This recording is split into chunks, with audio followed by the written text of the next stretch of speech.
The Golden Rule is perhaps the oldest and widest ethical principle. Examples of it occur in, as far as I know, all major world religions, as well as many major systematic philosophies. It comes in at least two basic formulations. Perhaps the one we most know is, do unto others as you would have them do unto you. It also comes in a negative formulation. Don't do unto others as you would not have them do unto you. These are expressions of what we might term a secular ethics. Secular in the sense that they don't require belief in any sort of deity, nor do they require belief in any kind of speculative metaphysics or speculative views about the world. They're also open. These views are open to everybody, no matter their religious or philosophical standpoint. That's why I consider this a kind of a bedrock of secular ethics. What about Buddhism, however? Well, Buddhism seems to prefer the negative formulation of these two. It's not entirely clear why. So in this video, what I want to do is to go through a few examples of where we find these kinds of negative formulations of the Golden Rule in early Buddhism as an essential part, we might say, of Buddhist ethics. Then we'll turn to one way that the Buddha seems to derive the Golden Rule from a basic fact of psychology. And finally, at the end, I'll come back to this question as to why the negative formulation may have been particularly popular in at least early Buddhism. So first, let's turn to some examples of the Golden Rule from the early texts. So in one text we read, "As am I, so are they. As are they, so am I. Treating others like oneself, neither kill nor incite to kill." Elsewhere we read, "All tremble at the rod, all fear death. Treating others like oneself, neither kill nor incite to kill. All tremble at the rod, all love life. Treating others like oneself, neither kill nor incite to kill." Both of these passages reinforce the claims of the first precept, the first Buddhist precept, that is, not to kill.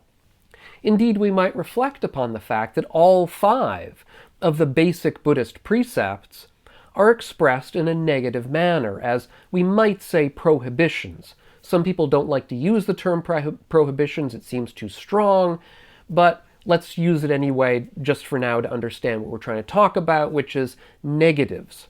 Don't kill, don't steal, don't commit sexual misconduct, don't lie, don't abuse intoxicants. Those are the five basic precepts, all expressed negatively.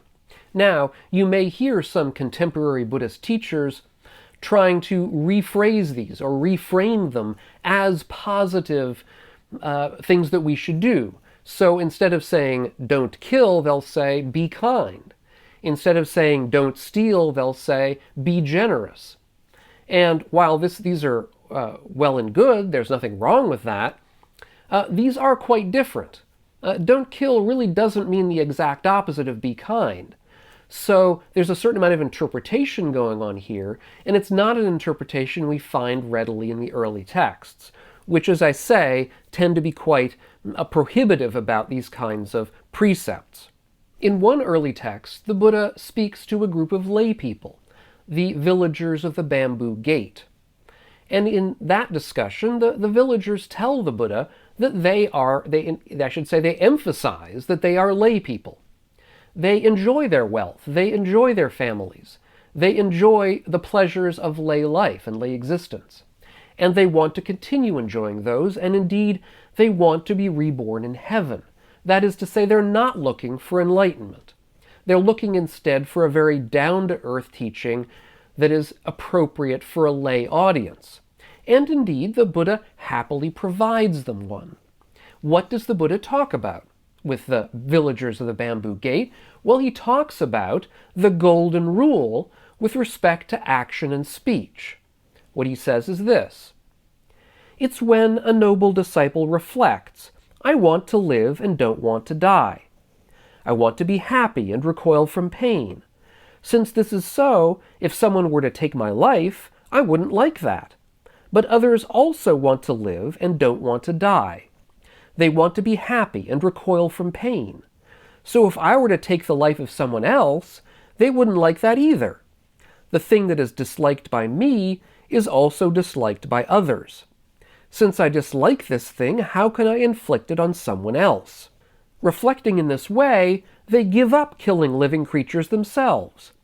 And they encourage others to give up killing living creatures, praising the giving up of killing living creatures. So their bodily behavior is purified in 3 points. And the Buddha goes on to say the same thing about stealing, about sexual misconduct, which in this case he takes to mean having sex with other people's spouses. Say the same thing about lying, about divisive speech, about harsh speech, and about gossip or idle chatter.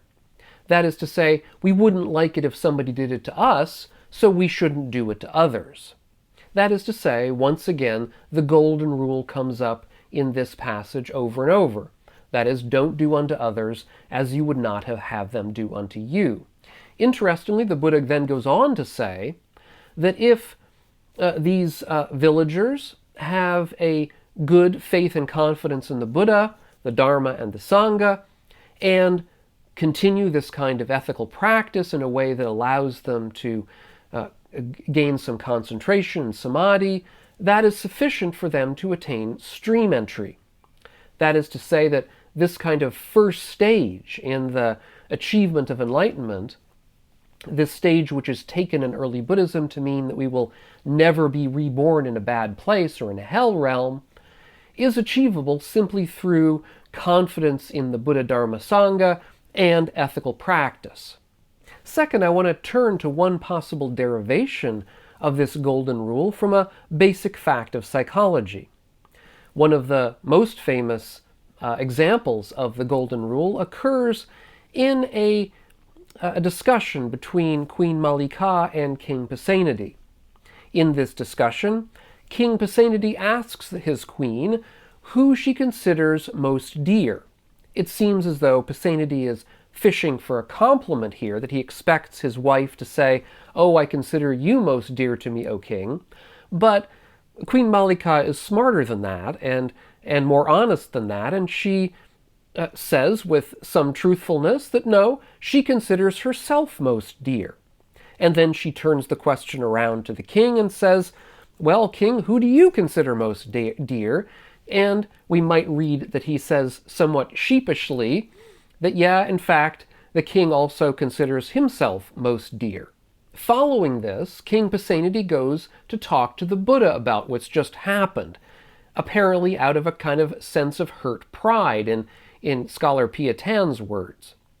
And the Buddha, having heard about this interchange between Queen Mallika and King Pasenadi, says this: "Having explored every quarter with the mind, one finds no one dearer than oneself. Likewise for others, each holds themselves dear. So, one who loves themselves would harm no other." So it seems from this passage as though the Buddha is essentially deriving the golden rule from the principle that everyone loves themselves most of all. It's a fascinating psychological insight.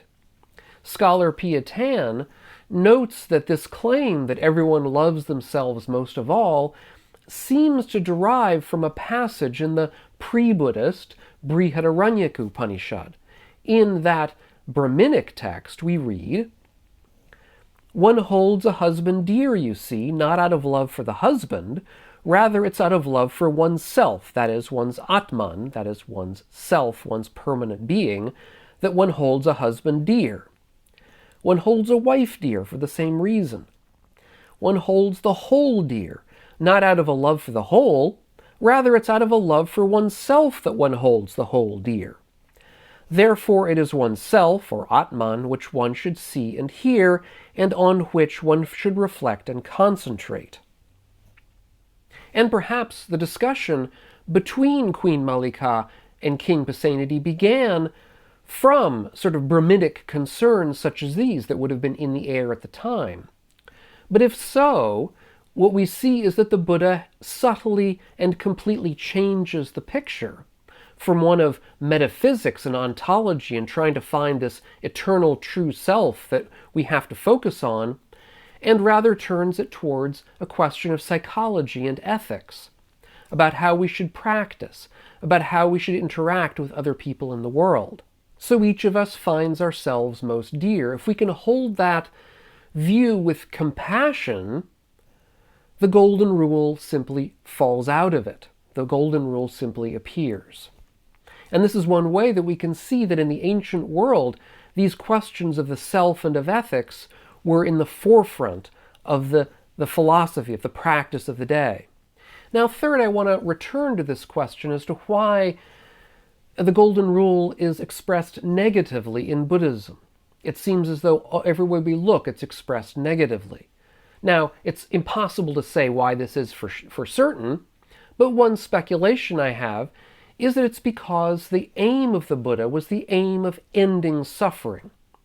And to that extent, what was foremost in his mind was ending those behaviors that we have that produce suffering in ourselves and others. Now, of course, such rules could theoretically be understood positively as, say, promoting kindness and compassion and generosity and veracity, truth-telling, and so on.